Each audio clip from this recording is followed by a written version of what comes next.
সুখবর, ডক্টর ইউনূস ও জর্জা মেলোনির বৈঠকে ফ্লুসি নিয়ে জটিলতার সমাধানের চেষ্টার কথা বলা হয়েছে। যারা এই ফ্লুসিতে আবেদন করেছেন কিংবা ইন ফিউচারে যারা ইতালি আসবেন ফ্লুসিতে, তাদের জন্য আরও সহজতর হতে যাচ্ছে বাংলাদেশিদের জন্য। আপনারা নিশ্চয়ই জানেন যে ইউরোপ আমেরিকার প্রিয় মুখ ডক্টর ইউনূস, এবং তিনি যখন রিকোয়েস্ট করেছেন এবং তাদের সাথে বৈঠক করেছেন, তখন একটা ভালো সুসংবাদ আসতে যাচ্ছে আপনাদের জন্য। এখন বিশেষ করে বাংলাদেশিদের জন্য আরও সহজতর হতে চলেছে ইউরোপের ভিসা। এবং সবচেয়ে খুশির সংবাদ হচ্ছে এটাই যে যারা 2023 সালে 24 সালে আবেদন করেছেন, যারা এখনও নলস্তা পান নাই, তাদের নলস্তা ওঠা শুরু করেছে। কম বেশি বিভিন্ন শহর থেকে এখন নলস্তা বের হচ্ছে।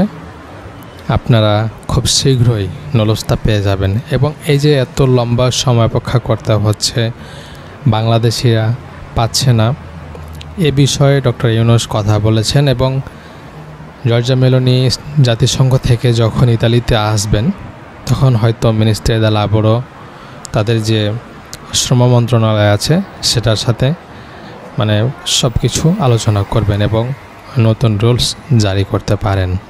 অনেকে ধারণা করছেন 2025 সালে এই ক্লিক ডে থাকবে না, তবে 50-50 একদম কনফার্ম না। তবে 2025 সাল যেহেতু ইনক্লুডেড রয়েছে, 2023, 24, 25 এই 3টা সালে তারা ঘোষণা দিয়েছে কর্মী নেবে। এবং তাদের যে রিকোয়ারমেন্ট, এই রিকোয়ারমেন্টের মধ্যে থাকতেও পারে এই যে অ্যানাউন্সমেন্ট করেছে, এটার ক্ষেত্রে হয়তো এই 2025 সালে হতে পারে নেক্সটে যখন আবার তারা কোনো প্রোগ্রাম চালু করবে, তখন হয়তো এই ক্লিক ডে থাকবে না। যারা আসবেন সরাসরি এরকম শ্রম মন্ত্রণালয়ের আন্ডারে কিছু কোম্পানিকে কিংবা কিছু এজেন্সিকে সরাসরি দায়িত্ব দেওয়া হবে। এখন দেখতে পাচ্ছেন বাংলাদেশিরা আসছে প্রায় 10,000-15,000 ইউরো খরচ করে, যেটা হিউজ অ্যামাউন্ট চলে যাচ্ছে। এবং এটা কিন্তু ইতালিয়ান সরকার, ইতালিয়ান গভর্নমেন্ট নজরদারিতে রেখেছে এবং তারা জানতে পেরেছে যে এত হিউজ পরিমাণ খরচ হচ্ছে, যেটা সবার জন্য কাম্য নয়। এজন্যই তারা এরকম একটা প্রতিক্রিয়া তৈরি করতে যাচ্ছে, যেন সাধারণ কর্মী কোনো এজেন্সির কাছে কিংবা কোনো দালালের কাছে জিম্মি না হয়ে সহজভাবে আসতে পারে ইতালিতে, এবং তারা যেন কর্মীগুলো হায়ার করতে পারে খুব সহজে।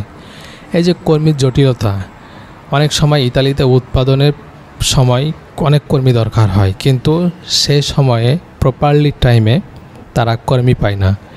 যেসব দেশগুলো থেকে তারা নিতে চায় কর্মী, সেসব দেশগুলোতে এরকম জটিলতা সৃষ্টি হয়েছে।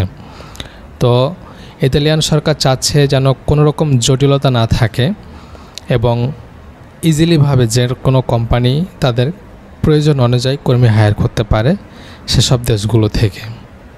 এখন এমন একটা সিচুয়েশন সিস্টেম করা আছে যে এমন একটা দিন ঘোষণা করবে, ক্লিক ডে হবে, তারপরে পর্যালোচনা হবে, দেখবে ডে বাই ডে।